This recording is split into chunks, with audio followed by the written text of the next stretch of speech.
If I was a woman, I would never, ever in my entire life trust or date a vegan guy. And this is not some cringe carnivore post, but No, it does look like your usual cringe carnivore video, but we'll give it a chance. Let me just maybe change my background to have books in them as well, so I look like, you know, super logical and intelligent. Okay, so we got the background with the books. We can start the video now. vegan men especially are such emotional beings. The sole reason that they are vegan is not about health and it's not about the environment. It's mostly about them caring for animals, and nothing wrong with that, but you can't base your whole ideology off of feelings and emotions. All great men throughout history have never been emotional. Okay, so first of all, there's just so much to cover here. Veganism is a philosophy which deals with animal rights. So of course, vegan men are going to be vegan for reasons related to animals. This just logically follows from what veganism is. Secondly, veganism, like other moral views, like it's wrong to kill innocent people, stem from a person's moral system. In philosophy, normative ethics is the area which addresses these types of beliefs,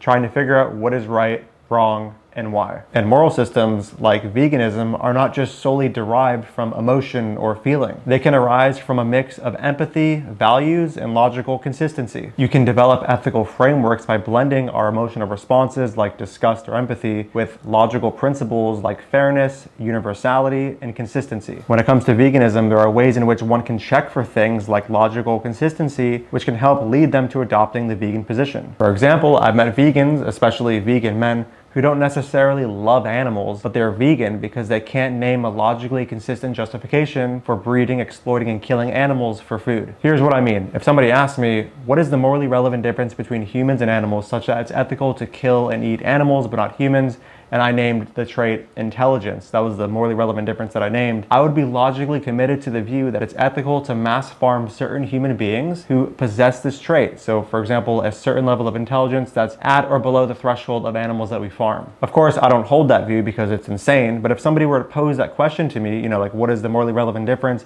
I said intelligence, and then I said that I'm not okay with killing these human beings that have this level of intelligence, aka possess the difference, I would be literally contradicting myself, which is by definition illogical. It just seems like this dude has never really come across a vegan who's laid out why they're vegan in a more systematic and logical way. And I don't mean to be rude when I say this, but it also seems like he has a very novice understanding of normative ethics. But listen to this. But when it comes down to it, if you can't even consume what I believe strongly, with the evidence that we have, to be the natural human diet, then how can you even, manage your own life if the worst was to happen? I mean, how ironic is this? Like, he's calling vegan men emotional, but it seems like from what he just said, that he centers his dietary advice around what's the most natural. This is literally the appeal to nature fallacy. Super logical.